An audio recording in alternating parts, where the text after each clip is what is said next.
Hello, my name is James Robson, and I'm the Victor and William Fung Director of the Harvard Asia Center. And I wanted to welcome everyone to this morning's panel discussion on the ongoing crisis in Myanmar.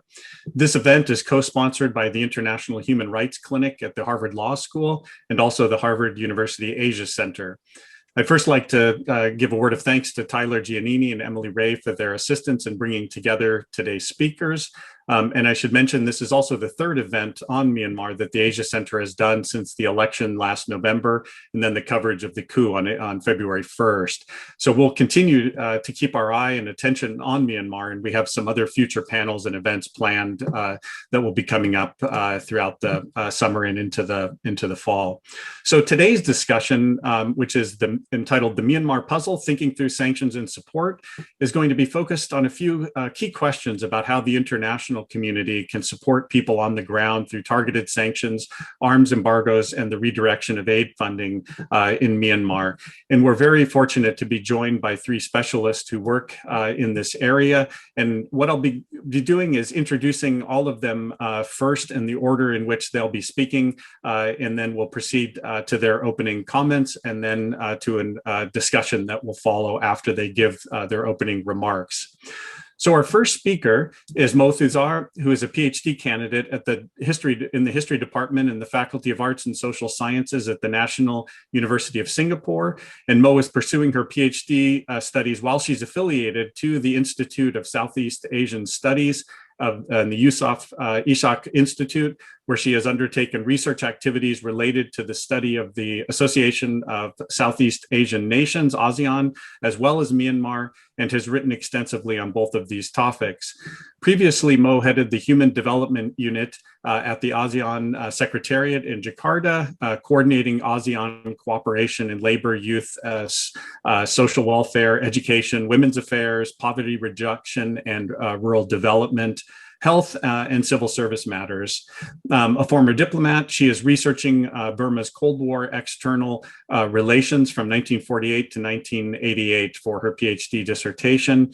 And Mo proposes to examine the social and cultural influences of nationalism on Burma's Cold War foreign policy and how these influences have retained their resonance in both rhetoric and realities of Myanmar's current external and domestic imagination.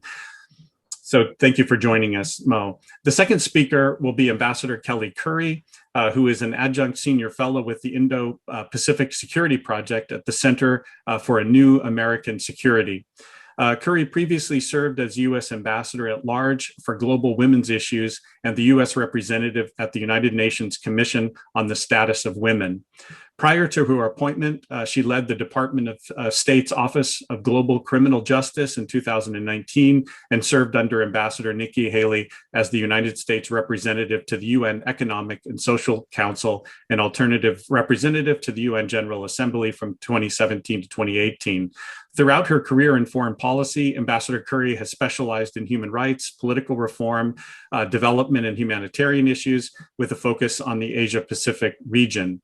Ambassador Currie received a Juris Doctor from Georgetown University Law Center and an undergraduate degree in political science from the University of Georgia School of Public and International Affairs. So thank you very much for joining us, Ambassador Currie. The final speaker will be John Sifton, and he is the Asia Advocacy Director at Human Rights Watch. And he has previously served as a researcher and as an acting deputy Washington director. He focuses on South and Southeast Asia, East Asia, and the Middle East, and terrorism and counterterrorism issues worldwide. He began working at Human Rights Watch in 2001, first as a researcher working on Afghanistan and Pakistan, and then as a senior researcher on terrorism and counterterrorism. He founded a public interest investigation firm, One World Research, which he directed from 2007 to 2010. And in 2000 and 2001, he worked for the International Rescue Committee, primarily in Afghanistan and Pakistan. And in 1999, at a refugee advocacy organization in Albania and Kosovo. He holds a law degree from New York University School of Law and a bachelor's degree from St. John's College in Annapolis. So thank you very much for joining us as well, John. So let's begin then, and I'll turn over the mic to Mo Thuzar for her opening comments. And it's all yours, Mo. Thank you. Thank you very much, James. And I'd also like to thank the Harvard Asia Center and the law school too for putting this conversation together and for inviting me to share some of my thoughts. So in the time that I have, I thought I would start first with a broad overview of what's happening in Myanmar regarding the movement against the coup and the State Administration Council or SAC junta's ongoing attempts, mainly by use of violence, to suppress all forms of expression protesting the coup and the sentiment in the country. I'd like to then talk about the situation as it relates to or pertains to the ASEAN response and the follow-up to ASEAN's 5-point consensus, which was reached in agreement with the junta chief in Jakarta in April. And why I'd like to touch on the ASEAN role is not least because of my exposure to what the ASEAN role had been in Myanmar in the past, but also because I think the international community's attention right now is inevitably going to be caught up by other crises that are happening around the world, or the geopolitical challenges that different governments and regional organizations face, not to mention the ongoing concerns over getting the better of the COVID-19 pandemic and reopening economies. So in this global scenario, I think it really boils down to individual governments' interest and appetite. And ASEAN seems to be the quote unquote default platform or entity to which both the dialogue partners of ASEAN, as well as the international community at large, seem to have assigned primary responsibility or role in dealing with the crisis in Myanmar. But as I will elaborate later on, even recent moves by ASEAN as an organization are showing up the cracks where individual interests diverge on how to deal with the junta in Myanmar. And there's uncertainty at best, I think, right now on how to engage with other key stakeholders in the country, not least the National Unity Government, which is the I think broadly representing the resistance to the coup and trying to bring together the different interest groups together, the different ethnic nationalities and armed groups together around this shared desire to really do away with entrenched military rule in the country once and for all. And I'll end with some questions or observations as inputs to this conversation we're having right now on what else can be done or should be done apart from or in addition to or in tandem with the ASEAN response. So let me start first with the broad overview of recent developments. The number of deaths and detentions, regardless of ASEAN's call for immediate cessation of violence in April, it continues to rise. As of June the 7th, the Assistance Association for Political Prisoners, which provides daily updates on such numbers, has listed that 857 have died, including at least 73 children. And close to 6,000 are either detained, facing charges, or sentenced for participating in anti-coup demonstrations or the civil disobedience movement. And among the detainees, there are also children. Currently, also in Myanmar, tensions have escalated between the People's Defense Forces and the forces of the junta, the State Administration Council, SAC. The SAC has used heavy artillery in clashes with the People's Defense Forces in several regions and states, and there are an increasing number of internally displaced persons in need of food, shelter, clothing. Since the coup, since February the 1st, the number of internally displaced persons has risen to over 150,000. And yet people across the country continue in their defiance against the coup. And since the National Unity Government, the NUG's announcement about establishing the People's Defense Force as a protection against violent attacks towards the people, there have been several local chapters that were established. There have been more frequent confrontations, as I mentioned, between these groups and the military. and also more recently targeted killings or attacks, which adds to the uncertainty in the country across communities. And this establishment of the People's Defense Force is a prelude to the intention of the NUG to ultimately establish a federal union army in order to end the 70-year-long civil war, according to the NUG's statement in May. And of course, here, when we talk about civil war, this is referring to the civil war in which various ethnic armed organizations across the country have been engaged in fighting with the Burmese military over political, but also economic and social or identity-related grievances, almost since the start of Burma's independence in 1948.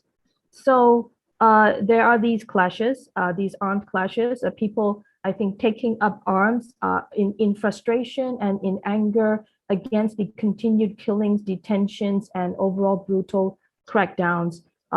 Sources in the country have shared that, you know, these kinds of the brutal acts by the junta's forces really even have this kind of a savage or sadistic intent in their form and manner, like they're taking pleasure in doing all these looting, torture, killings, abductions, and so on. And of course, people in the ethnic areas are no strangers to such kinds of atrocities, but people in the lowland Burma areas, I think, are experiencing this full-on, maybe perhaps for the first time for many people. But there are also nonviolent anti-coup protests that continue in many townships across the country, including in Yangon, and they're very creative. They could be night vigils, they could be prayers, they could be flash mobs. But the most recent demonstrations involve young undergraduates who are boycotting the junta's orders to attend classes with the reopening of schools and universities. And the recent anti-coup demonstrations have been focusing on the boycott of these schools and universities reopening. Let me now, I think, turn to ASEAN and its proposed response. Just a quick recap. ASEAN heads of government, heads of state, held a special meeting on Myanmar on April the 24th in Jakarta, and they reached a 5-point consensus on the situation in Myanmar, as I mentioned, in agreement with Senior General Min Aung Hlaing, the junta chief. So the 5-point consensus, what does it include? It includes a call for the cessation of violence, for constructive dialogue among all stakeholders, for the appointment of a special envoy of the ASEAN chair to mediate the dialogue, and also for ASEAN to provide humanitarian assistance to Myanmar and to make sure that all the ASEAN representatives implementing this consensus should have access to the country. But attitudes within Myanmar towards ASEAN's move are more of skepticism at best, and I think condemnation at worst. Even though the NUG welcomed the fact that a consensus had been reached and also thanked explicitly the leaders of Indonesia, Malaysia, Singapore for calling for release of political prisoners, which incidentally, the call for release of political prisoners did not make it to that collective consensus statement, which again is a negotiated compromise reached in discussion with the SAC, with Senior General Min Aung Hlaing representing Myanmar in the seat. And the National Unity Government did not get a chance to present its position to ASEAN at that summit. So I think what is fueling these kinds of skeptical and negative attitudes about ASEAN's response this time around, I think, is because crackdowns against peaceful protesters continued even as the ASEAN leaders meeting was ongoing and afterwards as well.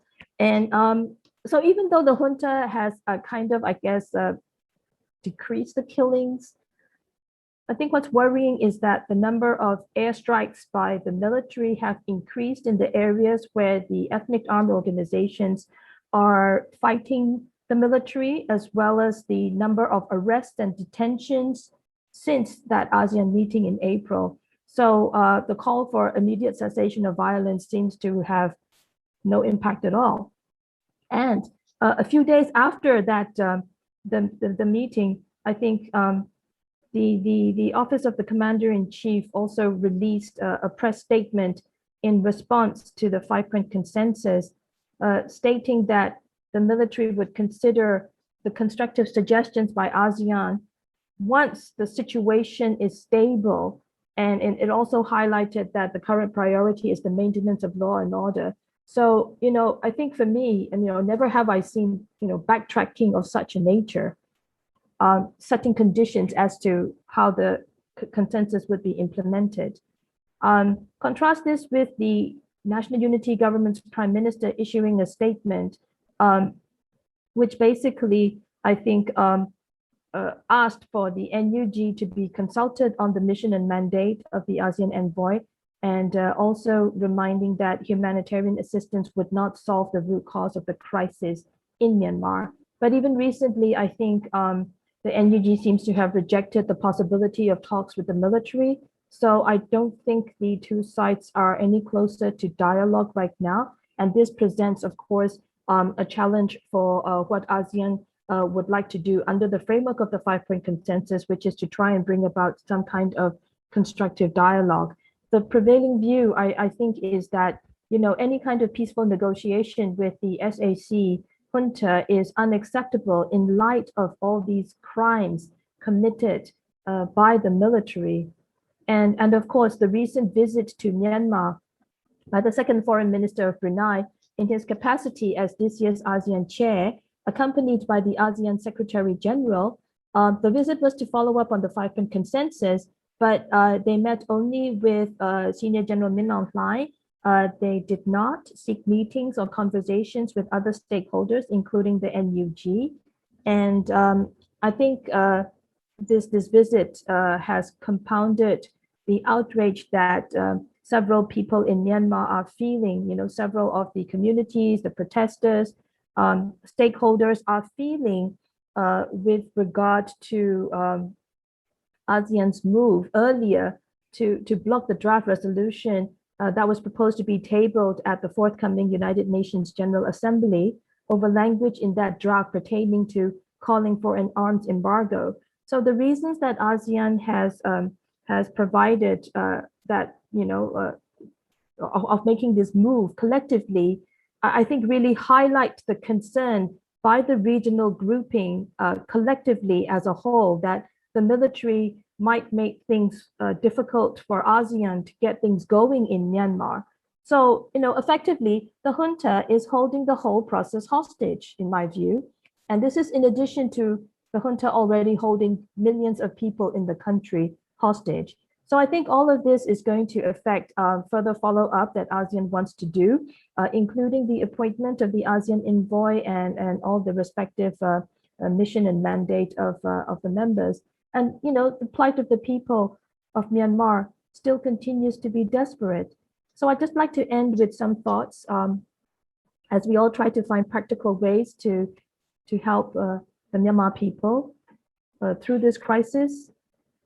So I think the move by the National Unity Government to establish a federal army, alongside these intensifying numbers of incidents since the establishment of the People's Defense Force, points to more violence and a broader application of the term civil war to the situation in Myanmar. That's one concern. And the other concern also relates to the kind of, I guess, cross-border illicit transnational crimes, if you will, arms trading, and the kind of military support that both sides may be seeking.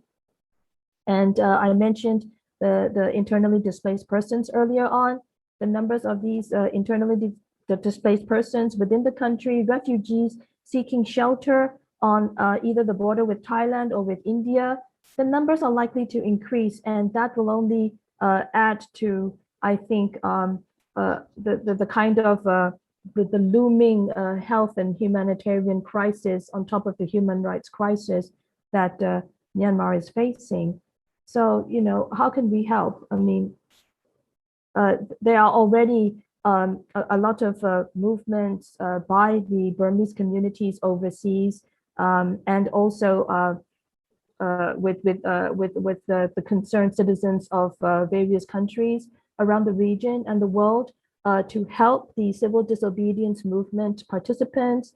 And I think also there is this increasing attention paid to how we could assist the researchers, the academics, and the students displaced by the university boycotts and the sacking of lecturers, professors, and tutors at key universities in Myanmar.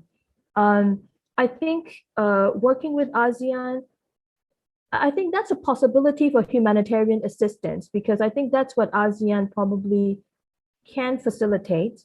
And it did so quite well in 2008 after Cyclone Nargis. But again, the Nargis aftermath and the current crisis are very, very different. So I think looking at the current crisis, of course, I think, there are a lot of areas where we could find new ways to consider humanitarian assistance, new ways of humanitarian assistance. Many people are either on the brink of losing or have lost their livelihoods due to the coup. And of course, there is this looming education and healthcare crisis as well. And when I mentioned working with ASEAN as a possibility, again, here, I think I have to differentiate that, sometimes we tend to see ASEAN as a monolithic entity, but, it's made of, it's comprised of different individual ASEAN member states with very different interests and appetites as well. So the individual members of ASEAN may also have, I think, different inclinations and appetites for action. And I'm not too sure about the appetite for sanctions, because ASEAN's, again, collective position is that they do not support unilateral sanctions, but if it is something that is mandated by the United Nations Security Council, for example, then they would have to implement that as international treaty or international obligation. So that's one point I think to consider when we think about approaching, I think, individual ASEAN members who have stronger feelings or who really want to, I think, see a difference being made with regard to the response from Myanmar. And through all this, I think we also need to look at how engaging with the national unity government should be with the view to enabling it to become that essential counterpart in the process, rather than just become a kind of alternative parallel government on the fringes and so on.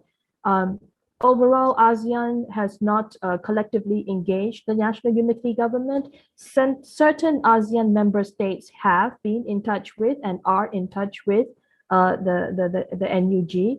And globally, internationally, the foreign policy space, I think, at least in ASEAN, is dominated by the junta, by the SAC. And the NUG is still struggling for recognition as a legitimate entity representing the will and desire of the people.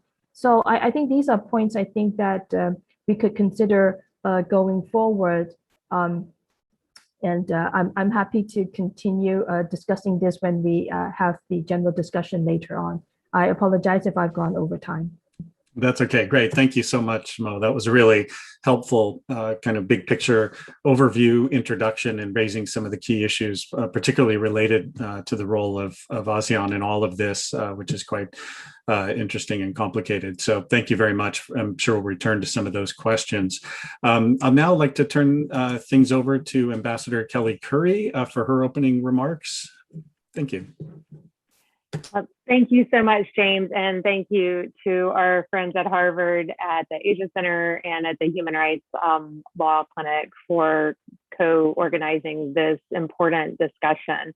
And it's always a pleasure to be here with Dalmo Thuzar, who has such a rich knowledge of the history of Burma's political space and brings her very careful and thoughtful academic eye to this problem, as well as her own heart and the concern for her country that is very clear when she talks about these issues. So, and also, of course, my longtime collaborator and sometimes combatant, Don Sifton, who we've worked together for many years on Myanmar permit issues.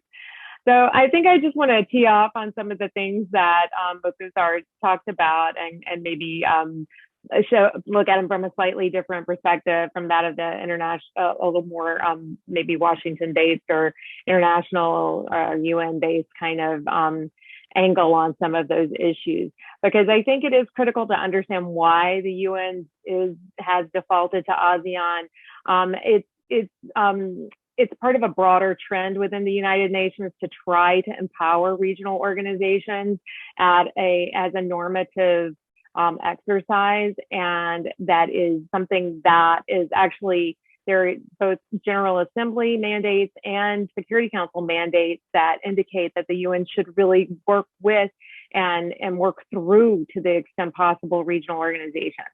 And in the places where this has been more successful and where this practice has been more developed and where the regional organizations have capacity, it has been effective. And I would point to the capabilities of the African Union, which have been well developed in the area of peacekeeping, and in some cases, and in conflict mediation, and also where you have a regional organization that has worked on these capacities, recognizes and embraces its role as the mediating institution between the United Nations and member states, and has really taken responsibility for dealing with crises such as the one that we are seeing in Myanmar today, including political crises such as military coups and the dissolution of democratic political systems.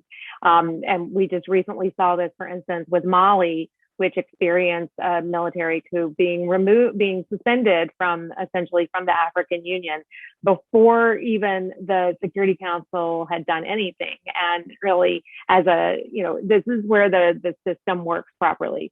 Why it is breaking down with ASEAN, I think Thuzar has sort of alluded to some of the reasons why, but I think you have to look at this really serious mismatch between both what ASEAN is being asked to do, or what a normal regional organization, I use that word, it's a little loaded, but ASEAN is not a regional organization in the sense that the African Union is. First of all, it's a sub-regional organization, but it does have aspirations, and you've seen institution building across ASEAN for the past decade to really try to make it a more quote, normal regional organization.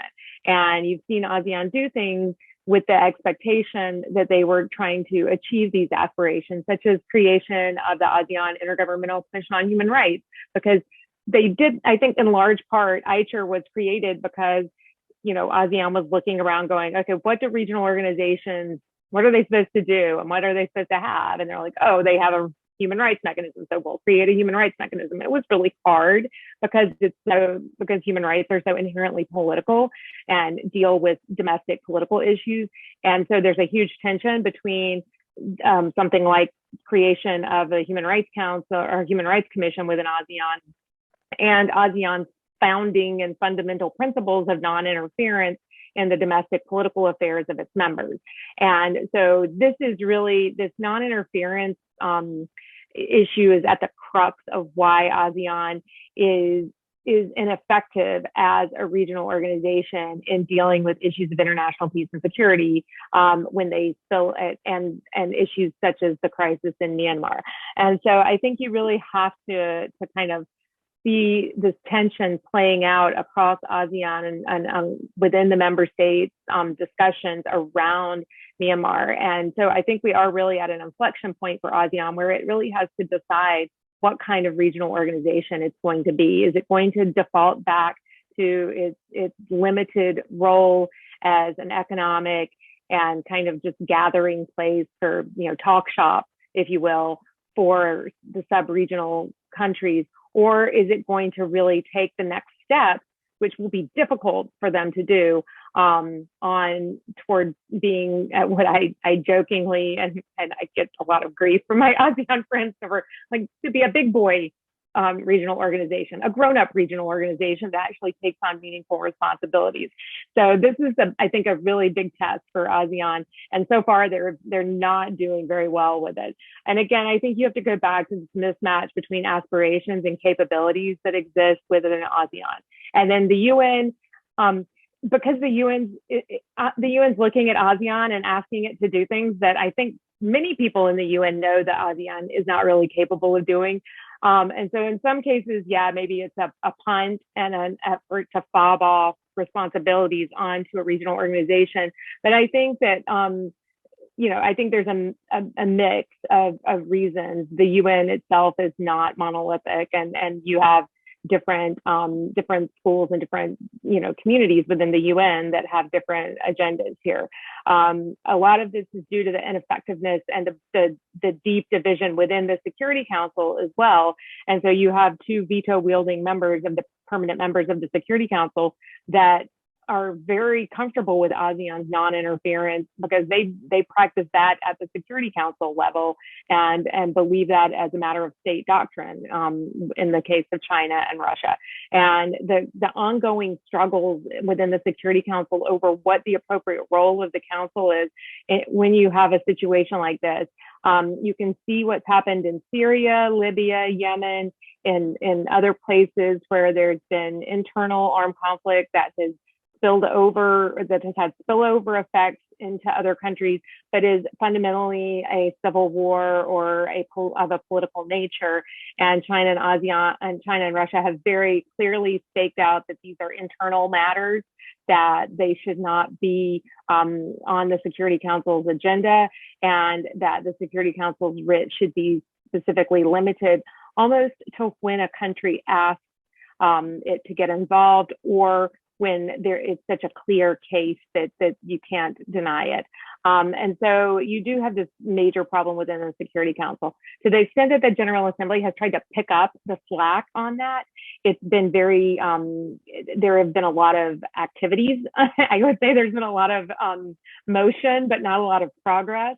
You have a lot of resolutions. You have the creation of mandates, both out of the Human Rights Council and out of the General Assembly, whether it's a mandate of Christine Trainer-Bergner, who then was appointed as the Special Envoy of the Secretary General around the Rohingya crisis in 2017, or the creation of a succession of human rights rapporteurs focusing on Myanmar, the creation, which is new by the General Assembly and the Human Rights Council, jointly mandating the international investigative or the independent investigative mechanism on Myanmar, the IIMM, which is analogous to a similar effort on Syria to collect and build case files on serious human rights violations, that was developed after the Rohingya genocide took place, but has been essentially sort of defaulted to expanding its mandate to include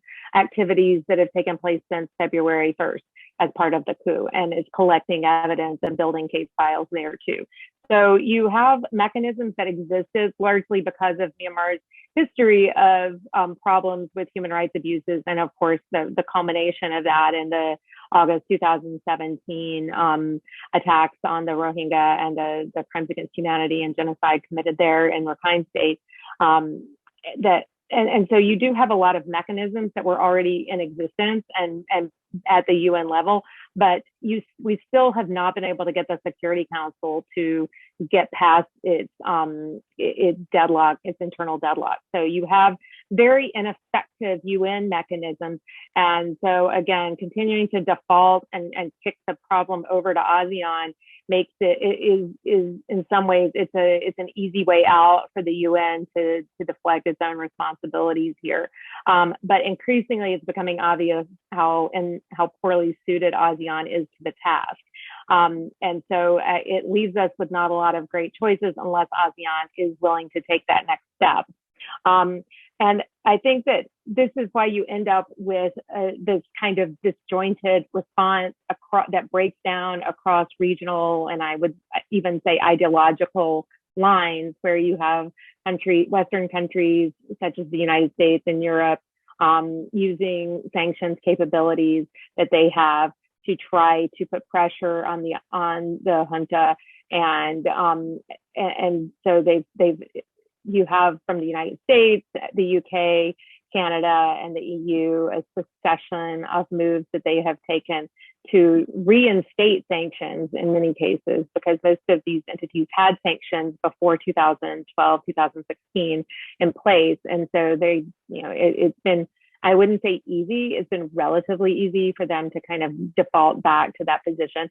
They have attempted to learn some lessons from the experience in the past about how sanctions were applied and there's been a broad move on sanctions policy here in the United States away from broad-based sanctions that are seen as punishing the population toward a more targeted form of sanctions, and legislation such as our global Magnitsky legislation that allows for targeting of individuals and entities without declaring a state of emergency, which is what the sanctions on Myanmar were previously done under something called IEPA, that allowed for huge, broad authorities to issue sanctions, but also ended up meaning that and other legislation specific to Myanmar that was sectoral and blocked and blocked imports, blocked exports. We don't do that anymore. It's much more of a targeted approach, but it means that you do end up with a little bit of a salami slicing effect where it's like, okay, we're going to release a batch of designations this week and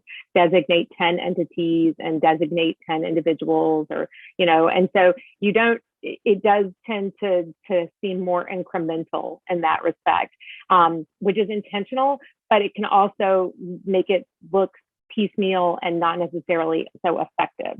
So I think that as we go forward, I would love to see both the United States and the other countries that are willing to put sanctions on. And I do think sanctions are an important tool. The United States is not willing to deploy military forces to Myanmar. So, sanctions are coercive tools that we have short of actual kinetic action in countries. And so it is a valuable tool for us to use. I'd like us to focus on the revenue streams that are actually supporting the junta's ability to maintain its coalition. And so if you kind of look at the Tatmadaw and how it operates as sort of a joint criminal enterprise that sits atop over and around the state and society in Myanmar, it's really important to see that it doesn't do this by itself, that it relies on networks of cronies, of affiliated, even ethnic organizations such as border guard forces, that it uses to reach into areas that it physically does not have access to or would be constrained to be able to deploy resources to militarily from a security standpoint. So I think that it's important to try to look at revenue streams that get at those alliances and help undermine the coalition that the Tatmadaw currently holds together through a combination of coercion and bribery, essentially patronage network that they have. So I would look at things like the cronies and their assets, especially the ones that have been demonstrably supportive of the coup since day one, and even the ones that have kind of sat on the sidelines. I would just go, straight for those guys. Also, the affiliated groups, the border guard forces, and I would even look at things like monastic institutions, because one of the main pillars of support for the military is its ability to control and work with and instrumentalize the Sangha, which is one of the key pillars of Burmese society that I'm sure Thuzar can talk about a little bit more in terms of how they, you see one of the main activities that Min Aung Hlaing has been doing since the coup is to go, visit monks and make donations to monks and to be seen with important or at least very nationalist figures in the Buddhist Sangha, such as Sayadaw Sirgu, who is a very nationalist monk who has he could be brought up on Global Magnitsky tomorrow because of his inflammatory statements in the past, inciting racial animosity and hatred against the Rohingyas. So I think that there's plenty of scope to go after some of the supporting institutions in ways that do not hurt the people of the country, but actually can help to kind of look at those cracks, those potential cracks and existing cracks within that coalition, and try to exploit them and widen them and weaken their control. Because Min Aung Hlaing has acknowledged just this week on local TV in Myanmar that the Damodar does not have control of the country at this stage. And so I think that things that can, it's very clear to me right now that governments like the United States are not willing to formally recognize the NUG, but there are plenty of things short of formal recognition that they can do that help put kind of a thumb on the NUG side of the scale as they go forward with this internal struggle. At the same time that we do this, though, with sanctions, and this gets us back to the UN and ASEAN, we do have to match this up with robust humanitarian diplomacy. And this is an area where perhaps the UN and ASEAN are better suited to lean into and try to focus their resources, because clearly political diplomacy and peace building and trying to mediate the situation from a political standpoint is going nowhere. And I don't think that the tools and the kind of capabilities, frankly, are there, or the political will on the part of any of these institutions is there, at least in the short term. But I'm very cautious about saying this. I think that Thuzar has spoken very eloquently about the growing and increasingly dire humanitarian situation inside the country. The economy has essentially come to ground to a halt. There's no cash flow. There's no flow of goods. Food insecurity has skyrocketed, and things were already bad before COVID. Since the coup, the bottom has really dropped out for huge numbers of people who were on the edge. And then the situation in ethnic areas that are being targeted by airstrikes and military action, and which are putting up a very robust defense against the military also, are really bad. Apparently, up to half of the population of Kaya, Karenni state, is currently displaced internally. So you have huge humanitarian needs, and to date, the response remains extremely limited. The UN country team on the ground is completely paralyzed because they are stuck between their need to negotiate with the junta and their fear of social punishment from the people if they are seen to be collaborating with the junta. So I think that they can't really do anything at the country team level to negotiate their way out of the situation. So I believe that the UN needs to elevate out of kind of Yangon, work with ASEAN, especially with the AHA Center, which is the ASEAN Humanitarian Action Center. This is the one capability in this area that ASEAN has developed, as Thuzar pointed out, because after because of the prevalence of humanitarian assistance and disaster relief needs in the region due to superstorms and things like that, they have needed to develop a humanitarian response capability. And then the 2008 Nargis Panja experience was incredibly helpful for them in terms of capability building. Any effort this time is going to have to be different. It's going to have to take a different tack with the military specifically. It is going to have to be more collaborative and based on a different kind of model. But the UN has also learned how to do things differently, and it's going to need to work with ASEAN to develop a roadmap of how they can potentially use humanitarian, very robust and very high-level humanitarian diplomacy to kind of work around these political issues, and while being very clear and cognizant about the political context and the complications of it, keeping humanitarian response somewhat separate from it and distinct in a way that doesn't compromise the political or shape the political situation one way or another. So really focus on humanitarian principles and neutrality, and not allow the junta to instrumentalize the UN as they have in the past very successfully. So I think that there are a lot of constraints, but I think if you can elevate it and bring it up to a high level at the agency head level, at the high level in the UN, where they are better, they're just better at doing the humanitarian piece right now than they are at the political piece. I think there is a path for ASEAN to lean into that particular element of the 5-point consensus. It's the only piece right now that I think has any promise of actually happening, but they have to be willing to do it in some ways. They have to be willing to take a tough line. And what that means is they have to be able to have a tough conversation with the military, with the junta, and say, you know, you need to do this, you need to let this happen and not interfere with it, or we will consider kicking you out or suspending your membership. We will stop supporting you at the United Nations and protecting you from things like this GA resolution. And we will stop protecting you in the Security Council. So ASEAN does have leverage. It's just a question of whether they're willing to use it and whether they have the political will to do so. I think that remains the biggest so we end up basically where we started is, does ASEAN have any political will to actually take the role that it, in a sense, demands for itself? I mean, this is also a function of ASEAN wanting to have this talk about ASEAN centrality. And, you know, it's not just a default on the part of the UN. There is this aspiration on the part of ASEAN, or at least some members of it. And if you want to give ASEAN centrality meaning, then you've got to be willing to do hard things. And so this is a real test. I mean, is ASEAN serious? Do they really want to do hard things? And I'll end there. Great. Thank you very much, Ambassador Currie. That was really a nice way of tying together some of the issues related to ASEAN, and then bringing in the UN picture and some of the tricky relationships that unfold in that relationship too. So thank you very much. And now I'd like to turn the mic over to John Sifton to provide a few comments as well. Thank you very much, John. Thanks for having us. Really appreciate being on this great panel, and for Harvard for doing this.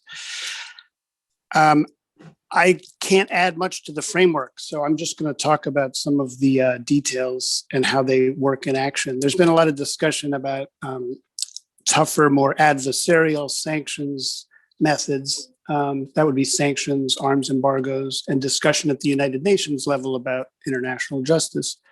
And then on the other hand, discussing things like ASEAN and the United Nations and what role they could play. These are very different frameworks. And I wanted to be clear about what the dynamic is here. The dynamic is that on the one hand, a whole bunch of countries impose some serious, significant economic and diplomatic costs upon the military leadership. And on the other hand, another set of actors, perhaps ASEAN, perhaps the United Nations with them, conducts diplomacy, conducts communication between the Tatmadaw, and is able to communicate to them what sanctions already exist, what others may be imposed, and what, most importantly, what benchmarks there are to having those sanctions be lifted and changed. In other words, what the Tatmadaw has to do in order for those sanctions and measures to not happen or to be lifted. But make no mistake, and this is what I wanted to stress in my time, none of the efforts under discussion today, or here, or in the hallways of Brussels and Washington, D.C. or Tokyo, none of those methods are going to work unless the economic sanctions specifically actually cause significant economic consequences, and by very significant economic consequences. And when I say very significant, I mean so substantial that they force the military leadership to change its behavior, because after all, that's what this is all about, changing behavior. But to recognize how significant those economic costs have to be, we have to look a little bit more specifically at what they are, what the economics are. And so I'm just going to very briefly go through that. The military of Burma is, as several people have already noted, as Kelley pointed out, more than just the military. It's an economic entity, a criminal enterprise, a set of conglomerates that control vast swaths of the Burmese economy, but also export extractive items from Burma and sell them on the international market in various ways. And so this isn't just a military, this is a business, and they have enormous revenues from that business. They don't get the money for their guns and bullets and salaries and uniforms from a treasury, although they get some. They get it from making money as a capitalist enterprise or a criminal enterprise. So when we talk about economic pain, we're talking about imposing economic pain primarily on the corporate actors that they own or control through various ministries, or directly control through the two main conglomerates, the military owns in Burma. But let's just speak a little bit more specifically about what those are. You recognize on the one hand, there is a domestic economy that sells and does things inside of Burma and makes money in Burma in local currency. Those businesses can be impacted by international sanctions, but not directly. You can't freeze the assets in Burma. You can't stop transactions in Burma in local currency, but you can stop the corporations that require international interface, either in financing or they need to purchase things on the international market to import them into Burma or whatever. But those types of businesses that require some kind of interface or nexus with the international banking system, the international financial system, they can be impacted by sanctions. But the really big revenue sources for the military come from the sale of the extractive commodities and resources that the country has. And I'll just go with the big three. On the top, natural gas. Natural gas that is mined off the coast of Myanmar and then piped onshore, most of it sent to Thailand, some of it used for domestic consumption to produce electricity, and then a smaller portion sent into China. And different companies operate these, but the big two are a joint venture controlled by the French company Total, along with Chevron, and the Thai state-owned enterprise PTT. And the other one controlled by a South Korean company, POSCO, in cooperation also with PTT. Besides the domestic consumption of gas that the Myanmar, government itself produces electricity with, putting that to the side, just forget about that because that's not money, it's gas. The money that all of these enterprises makes all comes from only two places. Thailand, which purchases it, the PTT company I just mentioned, and the Chinese government, the Yunnan government, which purchased it from POSCO. And so the two companies that sell the gas, essentially, or control the joint ventures that sell the gas, basically all the money flows through them. And it's about $1 billion a year, perhaps more. So there you have the number one biggest source of revenue for the foreign currency revenue for the Tatmadaw. After that, they export valuable gemstones, jade, rubies and emeralds, amber.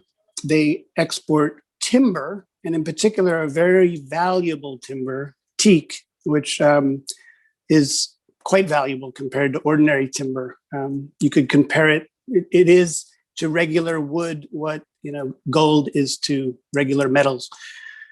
It's a very valuable wood that can be sold at very, very high prices.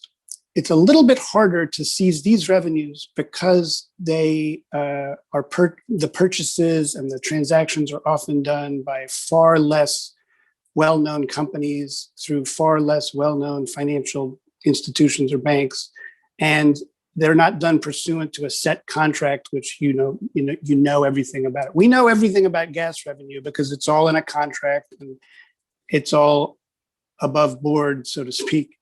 But with gemstones and timber, it gets much more illicit and difficult to track. But it is possible to do it if you know what to do. And so what we and many other human rights groups are doing these days is talking to governments, not just about imposing sanctions on this or that military company, but imposing them on military companies and then doing the investigative work to find out what banks are processing payments to whom and getting governments to tell those banks to block those monies, block those transactions. A lot of these transactions, almost all of them, are conducted in US dollars. And any transaction that's conducted in US dollars, even at a foreign bank, ultimately requires, if it's big enough, and they are, ultimately requires a corresponding transaction in an American bank in the United States. So just to give one example, very simple example, when Thailand purchases natural gas, they pay for it every month. They send the money to a set of accounts controlled by the Myanmar oil and gas enterprise, which then distributes it to the relevant military entities that get a cut. That transaction is conducted in Asia between two Asia banks. It's not US banks, but it's conducted in US dollars. And so those banks require settlement accounts in New York City at a New York City bank that has to settle that account. Otherwise, that transaction doesn't happen. So it's very easy to stop these transactions if authorities want to do that. Why hasn't this happened, you may ask? Well, that's the puzzle that I like to think of about all of this. The strongest, toughest sanction, the thing that really would have gotten the Burmese military's attention at the outset would have been to quickly cut off all of these major transactions that the Tatmadaw gets benefit to and is able to withdraw. Now, to their credit, the US government froze what they could of the country's foreign currency reserves, which are held in an account, some of which are held in an account in New York City at the New York Fed. And that was to the tune of $1 billion. And to their credit, the US government went to the IMF and managed to convince other IMF members to stop Myanmar's access to what is known as the SDR window, special drawing rights window at the IMF, which is an emergency fund for countries that need financial assistance, which is also to the tune of almost $1 billion and will be more as years go by. So they did take steps to cut off large amounts of cash to the junta. But the monthly money that's coming in from selling timber at auction, selling teak wood at auction, that comes from selling gas to the Thailand state-owned enterprise and to China, it keeps pouring in. And so what we're discussing now with the Biden administration and with Prime Minister Johnson's office in London, Macron's office in Paris, and trying to convince every G7 member and every EU member in the next coming weeks, is to reach a common understanding that countries that are on the punitive side, not the ASEAN diplomacy side, can play this really useful role if they all come together now and focus on cutting off those massive foreign currency revenues. So what do we got here? Next week, all the G7 members go to the UK and meet. And followed by that, President Biden visits Brussels and will meet NATO, but he will also meet with the EU leaders. These are opportunities where a common decision could be reached. We understand several European countries are only now catching up to the sanctions that have already been imposed by the US and the UK. And the government of France in particular is tepid about going after these gas revenues because I think it believes its own company, Total, would be forced to suspend operations. We've explained time and time again that there's ways of doing that where Total's operations won't be suspended. They will continue to be able to bring gas out of the ground and transport it to Thailand and continue to get their cut of the revenue, which is, I suppose, what they want, but just block the cash into the Tatmadaw's accounts. Will this have repercussions? Will Thailand get upset? Absolutely. Is there a lot of diplomacy that needs to be done between sanctioning countries like the United States and governments like Thailand and South Korea, which would be quite displeased with these actions? Absolutely. But there are ways of sorting it out. Treasury lawyers have complicated instruments, licenses that can be given to companies to allow them to conduct certain operations while others are stopped. All of this has been done in Iran and in Libya. There have been mistakes, but things have been learned. These methodologies work. It's just a question of reaching a decision to execute them. So that's what we're pushing Macron and Biden and the rest of them to discuss when it comes up. The foreign ministers of the EU will then meet a few weeks later in Brussels, at which point they could, if they wanted to, impose tougher sanctions on revenues. We expect that probably won't happen. They work very slowly. It might take one more month beyond that for this to happen. This time around, we expect the EU will impose sanctions on gemstones and timber, but not go farther. But we have to keep this up. and stop this business of it being slow rolled or reserving the right to escalate and things like that. We have to recognize that's not the psychology of the Tatmadaw. The Tatmadaw needs to be, the international community needs to get the Tatmadaw's attention. And the only way to do that is to bring some very significant economic pain right to their door. And that's what we're really talking about here. We're not just, coming up with ideas. We have a very specific theory of change here that's based on the Tatmadaw's behavior as an institution. And that's why we go into all this great detail about what the sanctions are and how they might work. So I'll leave it there. That was my sort of down in the weeds version of how you make all this operation. Great. Thank you very much, John. That was a really important glimpse just to see, how these revenue streams work and the difference between, say, hard foreign currency versus other types of products and gas reserves and timber and things, which are much more difficult and to track and things like that. But I think your point just about the need to, I think Ambassador Currie was calling it a salami approach of sort of laying out these different things versus just some kind of massive shock kind of that's very quick and gets attention very quickly, and how that might be applied. So let me, I have my own certain amount of questions I'd like to pose to each of you, but I think actually what would be really most valuable, I think, is to let you each other respond to some of the points that others have brought up in any way that you think is most significant, and generate some discussion among the three of you first, and I can maybe throw in a question here or there. But so please, if anybody would like to begin responding to the other panelists' opening comments, we have plenty of time for that, please. No, I just wanted to really thank John for that, down in the weeds angle, because I think that's sometimes what's missing when we look at, when someone like me looks at foreign policy and diplomacy, and increasingly, I think the economic nature of foreign policy and diplomacy needs to come to the fore. And what John has described about the military and its outsized role, not just in the political life of the country, but the economic life of the country, is very real. And this has been happening over 4 coups since the constitutional coup in 1958, right up to the present.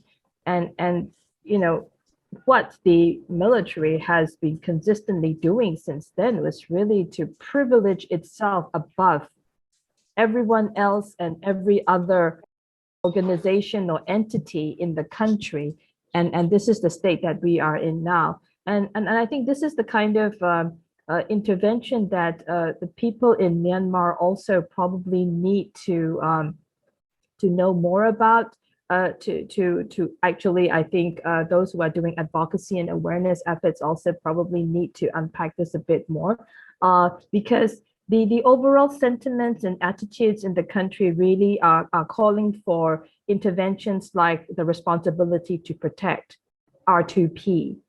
And I think when the sluggish or the weak nature of diplomacy, shows that things are moving slowly or at a glacial pace, then the kind of the emotions that people in Myanmar are feeling have translated into this anger, and also this I think very entrenched attitude or narrative now that if nobody is going to help us, we have to help ourselves by any means.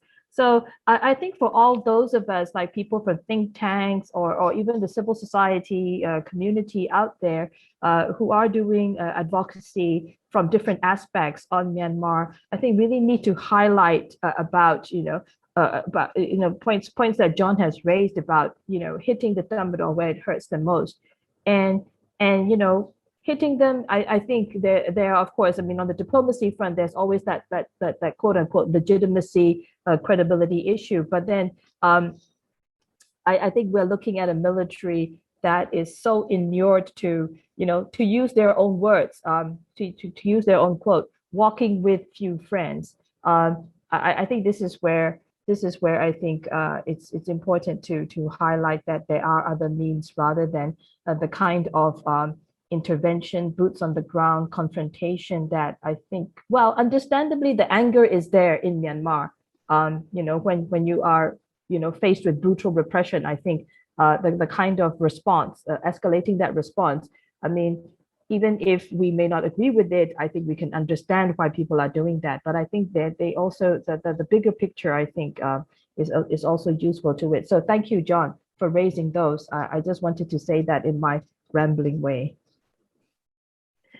And I would add to what Thuzar said that I think it's also, kind of circling back on this and on what John said, the use of second degree sanctions, which is a little controversial, but I think in this case, because of the way the financial transactions are often structured and that they're facilitated by entities that the United States is not necessarily going to directly sanction. But for instance, being able to even put the threat of second degree sanctions or the threat of not having access to US financial markets on the table for instance, Singaporean banks that hold accounts of the Myanmar Foreign Trade Bank or the Thai banks that process the PTT transactions and the joint venture transactions, to say that you will have problems. We will close down your access to the overnight clearing window. You will be subject to additional scrutiny when you are engaging in financial transactions in the U.S. financial system. To really, for the United States to be willing to do things and say things like that to partners like Singapore, to the bank in Seoul that holds the POSCO account, for instance, these are things that really do need to be happening behind the scenes. This though presents a really big dilemma for the United States, especially for the Biden administration, as they attempt to try to also counter China in this region and are trying to make friends with all of these countries and build, and build out a kind of arrangement there and get them to be, I think that there's the Biden administration, and I can say that we struggled with this when I was at the State Department about how do you put pressure on ASEAN partners at the same time you're trying to build cooperation with them. And it's not an easy tightrope to walk by any means. I mean, I'm not saying that there's some obvious and easy way to do this, but as a policymaker, one of my favorite things, or not favorite, but one of my mantras with my staff and when they were coming, or people briefing me was, there are, for most problems that we're dealing with that get elevated to policymaker levels, there aren't solutions. There are only trade-offs. And so I think that you're seeing that play out again in real time with the Biden administration that has made it clear in very unambiguous language that they want to have very robust human rights diplomacy, that they want to rebuild they want to restore the luster to democracy and to democratic values and human rights values that they feel is lacking right now, and to push back on threats to the normative frameworks around human rights and democracy, and including in Asia. And we've seen various conversations about democratic decline in Southeast Asia in particular. But how do you do that in a way that is not also creating what I think policymakers see as opportunities for China to come in behind you and say, our relationship with you is so much easier. It's very transactional. Everybody's making money. And why would you rock the boat on this by getting in an ideological fight remember your last experience being in the middle of great power competition. That didn't go so well for you, did it? Vietnam, Laos, Cambodia. I think that there's a lot of, I think that we also have to recall the role that this region has played in great power competition in the past, and that it has really suffered from the effects of that. And so I think we have to be cognizant that there's a lot of history and baggage that comes into play here when you're trying to navigate this this situation. That said, like I said, no solutions, just trade-offs. And so it's going to be interesting to me as a policy observer to see what trade-offs the Biden administration is going to make. I tend to believe as a human rights lawyer and human rights person that when you make trade-offs, you should try to make the ones that do the least damage to your values and principles, and that in the long run, those tend to have the best outcomes. But that's not always the way things work in foreign policy. Great. I mean, I think one of the lessons from history and something I'm learning from this discussion as well is that the truism of always just following the money is important here, but the difficulties of sometimes doing that. And then also the questions, if you don't mind me just throwing one in here related to this, because we've heard a number of different players in all of this, key players, and whether what needs to be done is to establish this kind of multilateral type of a group of working with all of those different players, with the US involved, the EU.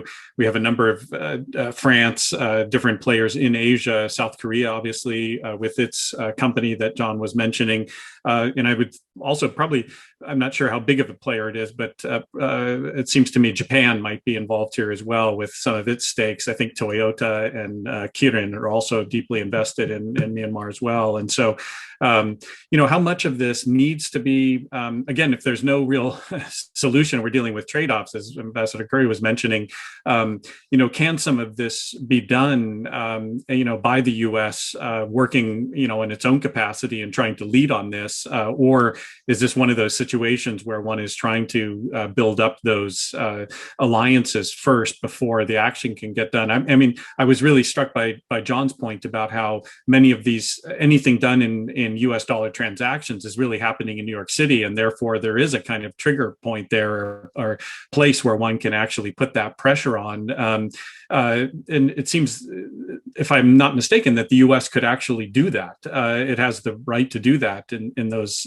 places. So, in other words, how much are we waiting for a kind of truly collaborative, multilateral type of approach versus a kind of US, maybe making a very hard decision and doing something difficult and powerful on its own?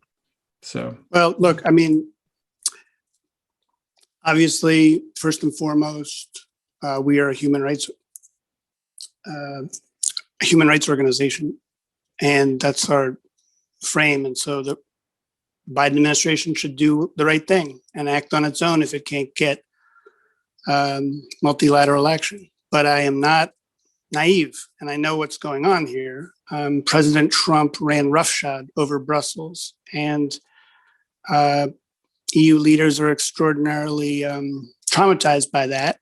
And they are also it's not just Trump. The whole business of having unilateral US sanctions get imposed via the US banking system, this hegemonic, international banking system, causes a tremendous amount of resentment. And I think it's no secret, it's not even controversial, that the Biden administration would prefer to do this in a collaborative way with the EU and the UK and Japan and South Korea, precisely because there's so much resentment towards the US basically forcing other non-US companies and non-US banks to do exactly what the US Treasury says. Now, I think this is all kind of slightly hypocritical on Europe's point of view, because, I mean, if you look at Total, yes, it's headquartered in France, Total SE, or Total Energies, as it's now known. It's headquartered in Paris. Its CEOs and boards of directors are mostly French, and it has a longstanding and deep connection with the French government. But if you look at its shareholder divisions, if you look at its shareholder breakdown, the majority of its shareholders are North American. If you look at the Thai company PTT, yes, it's a state-owned gas company in Bangkok, but it's in its top 5 shareholders are some of the largest investment firms in the world, like State Street and Vanguard. So to talk of these companies as French companies or Thai companies kind of misses a broader point, which is that they're multinational companies that have huge tie-ins with the United States. They float hundreds of millions of dollars on the New York in corporate bonds. They have ADRs on the New York Stock Exchange and the NASDAQ. So when they say, oh, you are imposing these extraterritorial US laws on these companies, it's a little bit disingenuous. But that's so I call them out on their hypocrisy, but that's not going to change the simple fact, which is that the Biden administration isn't going to do this in a unilateral cowboy way. They're just not.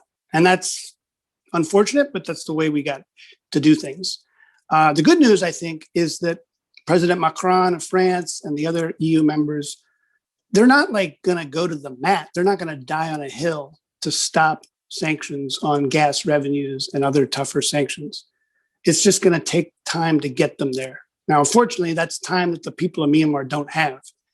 But it's at least good news that it's not dead on arrival. This discussion is winnable. The economic interests at stake are not substantial enough for a company like Total to see it as an existential threat. These are very small operations, incidentally, compared to their other operations worldwide. And let's also point out that Total has vowed to go carbon neutral by 2050. So if they're trying to get out of hydrocarbon extractions, this is a great way to do it. So I think it's good news in that it's gettable. It's just very, very unfortunate that it has to take so long. But that's why these meetings in Europe, in the UK, and Brussels in the next couple of weeks are so important, because even if it's going to take longer, we can speed it along a lot if leaders come in and are prepared to talk seriously about the next steps and not just saying general things about ASEAN and diplomacy, but really talking about the types of hard methodologies that I was trying to lay out. If I can just, foot stomp on that, I think that that's exactly right. I would also add, though, that left to their own devices, the Europeans are not really going to lead here. And I think they do need the prodding of the United States in order to get their act together. Even in my own engagements with European governments and with the EU itself, it is a very hypocrisy doesn't even begin to describe some of the stuff that goes on there in terms of their unwillingness to do things. And in some cases, they're just plain inability to do things because they are so internally, they make ASEAN look like a day in the park sometimes with trying to get them to come to consensus on stuff among the 27. So I think that it can be, I'm very reluctant to tie our fortunes to the COHOMS meeting of the European Union. And so I really try to push that the US should lead and then work to get them to follow. But that leadership, it requires us. And we do have the biggest stake here. I mean, it's just the integrity of our capital markets. It's the integrity of our, we have, it's true. We do use those tools in hegemonic ways, and it does create resistance, but it also does, it also is meaningful for us. And we've seen that as a shareholder action here, for instance, continues to reverberate across global markets. And so I think that it's an important point that we do, as they said in Spider-Man, with great power comes great responsibility. I think that we do have a responsibility to lead here and really drive the discussion. I don't know if the bandwidth is there. The Biden administration continues to not have key people in place to put these economic tools in the proper political context and drive them forward. There's just, you do get fatigue. We're now in month 4, and the fierce urgency of this is no longer there. Although I think that the issues that Thuzar raised about the growing level of local violence, the cycles of violence that we're seeing emerge, especially in urban areas, the sabotage, the kind of vigilante justice, if you will, that's taking place, rough justice on the streets. as well as the expansion of conflict in ethnic areas, the use of fixed-wing aircraft against civilian populations, and violations of every humanitarian norm. I've at several points over the past 4 months said we're at an inflection point. If we don't do something now, this is going to go to X stage.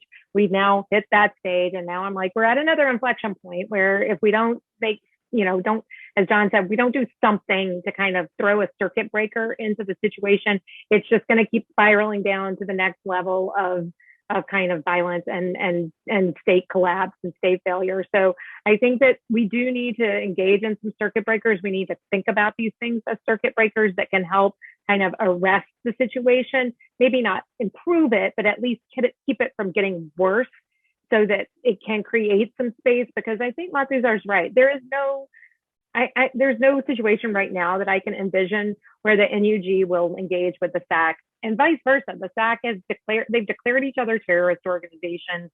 They have basically drawn battle lines. Reports overnight that NLD township officials are being rounded up en masse. And so we're seeing digging in, and that's just going to continue to escalate. It's not going to stop on its own. There's a logic and progression here that's at work on the ground.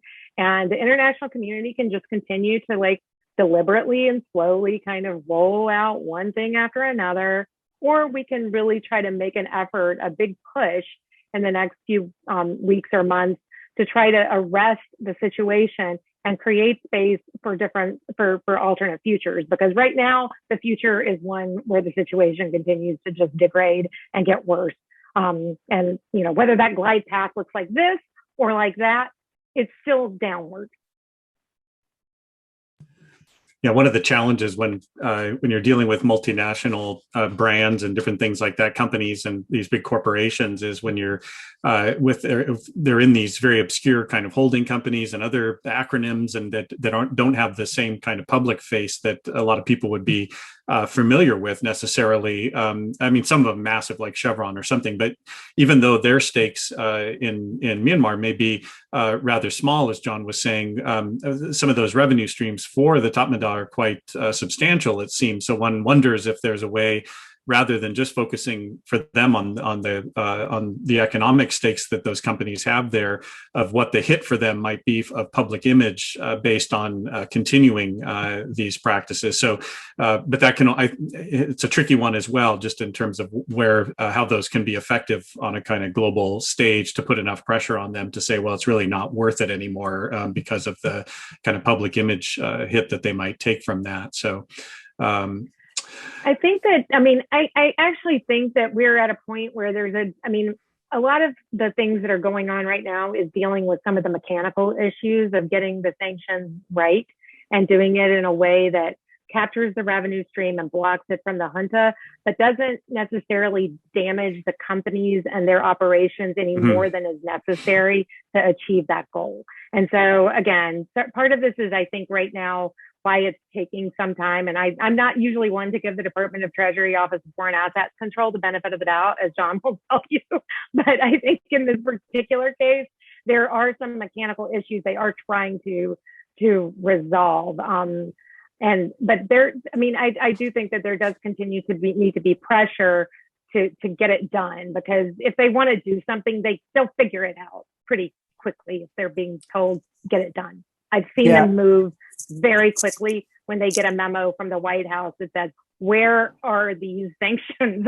I want them on the desk of the president this week. And I know that they can do it because I've seen them do it. So I'm kind of on this. On the specifics of this, I think it is important to recognize the importance of sanctions for the corporate actors themselves. So if you are Total SA or POSCO or PTT, you can't unilaterally break a contract. You can, as Oliver Wendell Holmes said, you can always break a contract and pay the consequences, but you cannot just break the law. You can't stop paying taxes and not have consequences. And those consequences in turn may cause other consequences to you by other contractors. Your subcontractors may sue you because now they don't have work to do and all kinds of other things. You may be sued by your shareholders, although the money here is not great enough for that to be the case. And so sanctions are needed for these corporate actors. Their legal departments, their general counsel's office and outside counsel are basically saying we need the United States and the European Union to impose these sanctions so that we then have a defense when we are sued by whomever, Myanmar itself and its enterprises or other contractors or whomever. They now have a justification for their actions that inures them, or at least is a good defense to those actions. So I think it's very important to recognize that, to the point where, I think some of these companies, what we're asking of them publicly is, to stop paying revenues. But privately, we say to them, what we want you to do is support the sanctions. Just like I use an analogy from the beginning of the pandemic, which I think Kelley's heard me say before, which is that when here in New York City, Broadway wanted to shut down all the movie theaters, and they could have. The movie owners and the producers could have just made the decision, but that would have resulted in a tsunami of litigation between all the investors, the theater owners, and the sub-theater owners, and the unions, and everybody else. And finally, somebody stood up, I think it was Tony Kushner, the playwright, and said, why don't we get the government to shut us down? And then everything will be fine. And that's exactly what they did. They went to the mayor of New York and they said, we need you to issue a public health order to shut Broadway down. He did, they did, and Broadway shut down without, a tsunami of litigation. That's essentially what we're talking about here. What these companies need from the European Union is an order from Brussels. And if they get it, then they're not going to not comply. In fact, Total SA has already publicly stated that they will comply with any sanctions that are imposed.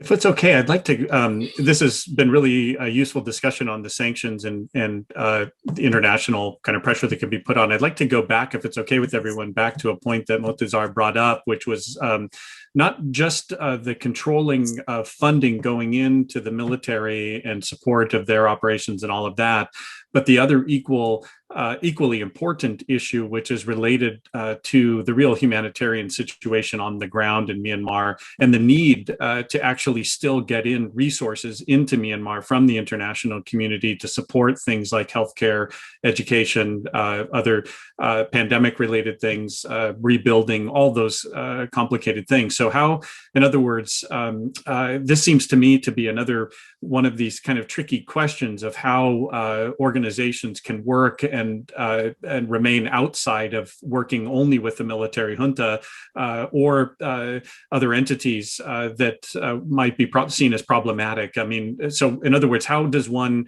not just extract or keep the sanctions and keep money from going to the military junta, but also get money and where, in other words, not just targeted or smart sanctions, but targeted or smart humanitarian support, and how might be the methods there? Yeah. I mentioned licenses before. I will let Mo and Kelley talk about how the money should be allocated, but on the forgivance or what forbearance, licenses are extremely important.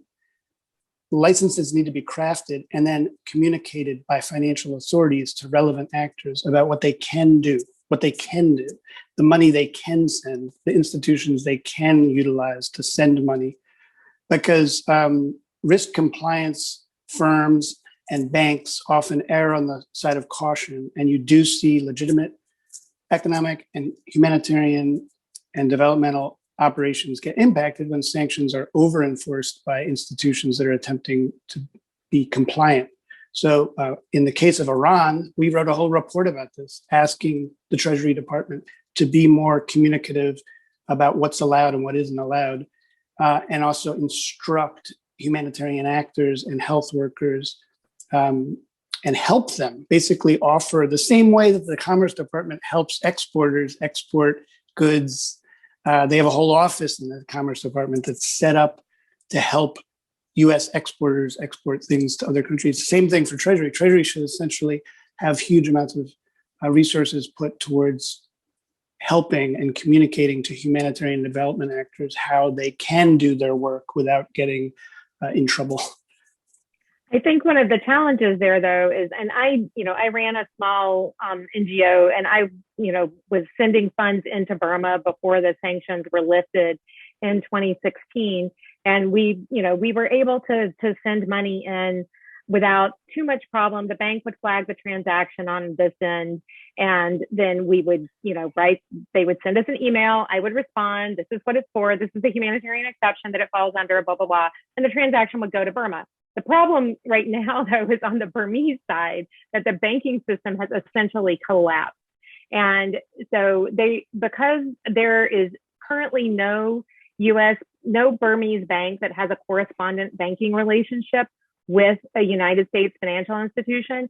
So any transactions have to go through intermediary institutions, either in Singapore or another country, because they don't have correspondent banks that can directly transfer money or transfer dollars into the local currency. It's quite, this worked before the coup, okay, even with all the sanctions lifted. But since the coup, the collapse of the local banking system has made it incredibly difficult. There's literally no cash circulating in the Burmese economy right now. And so you can't, even if we weren't putting sanctions on the economy, it still would be incredibly difficult to try to generate local economic activity because the Burmese people have essentially ground it to a halt themselves to try to force pressure on the junta from their own side.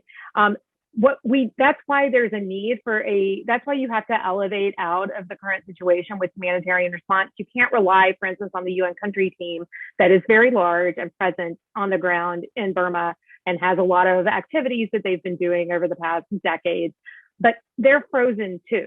Not just on the political level between their need to navigate around the junta and not bring down social punishment on themselves from the people for working with the junta, but also because they don't have cash flow. They can't move goods and services around the country easily right now.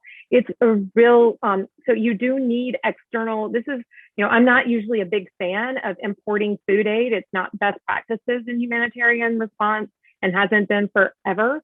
But in situations like this, where, and you would think in a country like Burma that's very fertile and grows, has substantial rice production and largely economically or largely agriculturally self-sufficient on its food supply lately, it's undergoing massive food insecurity surges because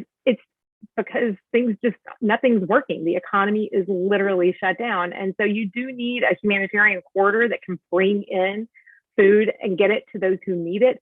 The problem is that in the past, the military has been very adept at instrumentalizing the UN agencies and managing humanitarian and other activities by controlling access, controlling travel permits, controlling staffing levels, controlling where the aid flows, all of this, taken a very heavy-handed approach to these things and leveraged it to control these outside organizations. So that's why when I say that the approach this time needs to be dramatically different and steps need to be taken by those involved. And it has to be, again, very high level humanitarian diplomacy. You can't rely on the UN country director, the resident coordinator sitting in Rangoon, who's also trying to get his MOU for 5 different agencies renewed and extended, is trying to protect local staff, is trying to deal with all of these eventualities. In fact, it would almost be better right now if some of these UN agencies that aren't functioning, if they can't do anything, they need to just pack up and pull out, because they're actually hostages that the regime is using to not allow other things to happen. And to the extent that they're serving as hostages, they need to take themselves out of the game, frankly, and allow the situation to be elevated up to a very high level of humanitarian diplomacy that's focused on working around the way the junta has traditionally managed these contexts.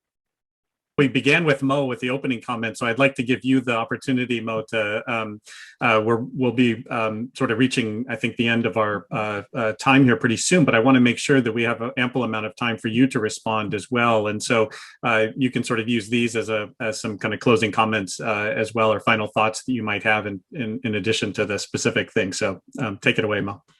Well, yes, so thank you. I think the insights from Kelley and John have been very, very impactful. I think there are all these, different dimensions and aspects to the crisis in Myanmar, to the triple, quadruple crisis that the people in Myanmar are facing, that we all need to get our heads around. And in this region, I think, again, the regional entity most invested in this whole thing, which is ASEAN, I think also needs to consider all these different dimensions and aspects, particularly when thinking about how they will mount that humanitarian assistance.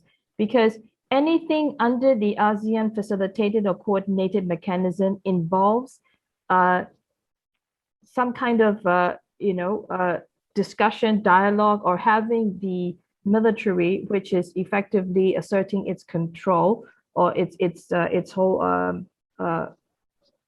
I guess its whole weight is trying to throw its weight all over the country, across the country, and trying to assert its representative role. So that is, I think, the challenge that ASEAN faces in trying to get to that step of even putting together that humanitarian assistance. This would have been the one area where I guess governments, international organizations and entities, the international humanitarian community could have rallied around the ASEAN platform and kind of, have had ASEAN as the coordinating entity. But even then, even looking back at the Naga's response in 2008, there was this involvement of, the then government of Myanmar, and now, that's where we are in terms of having to, I guess, have the junta as an interlocutor in all of this.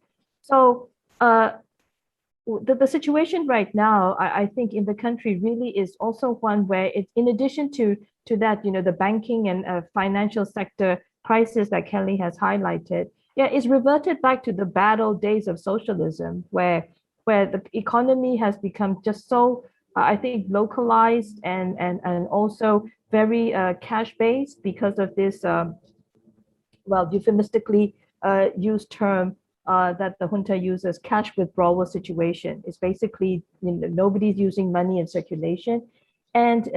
And the situation, I think, across the country, because of the civil disobedience movement, that again, people were trying to bring the economy to a halt, consciously trying to wreck the economy for the sake of, again, affecting the junta and its ability and interests. We are in a situation where parts of the country that have farming and agricultural communities have produce at very cheap prices because they cannot afford the transportation costs to bring it to other parts of the country. Transportation costs have gone up by 30%. And so we have other parts of the country that are less secure in terms of food availability.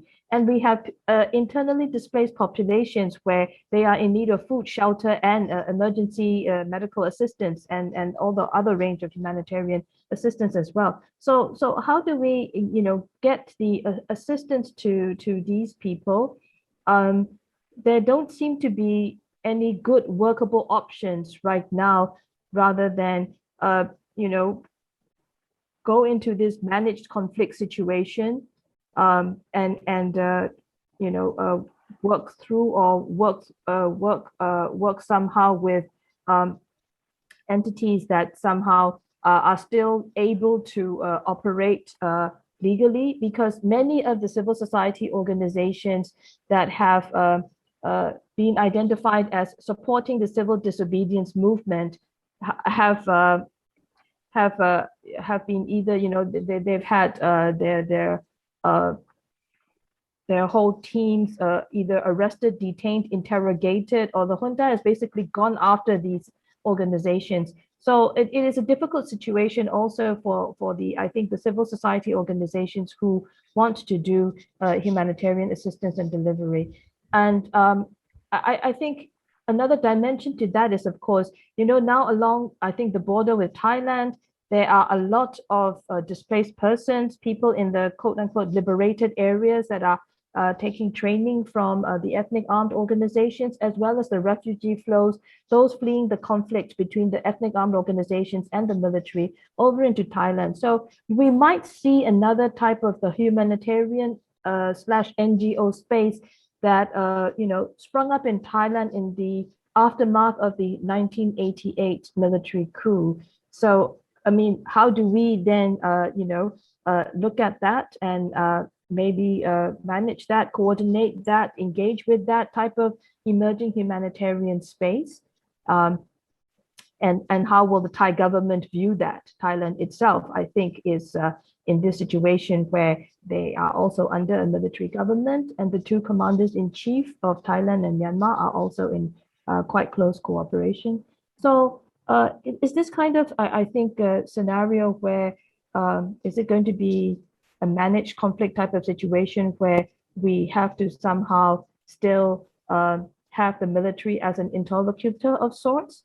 Or can we try to really bring that to the kind of economic crisis-driven negotiation that John has highlighted, that Kelley has elaborated a bit further? And can we bring in some of the patrons like China into these negotiations? Now, I think China here is quite interesting because of its role, and also I think it's an economic interest in Myanmar.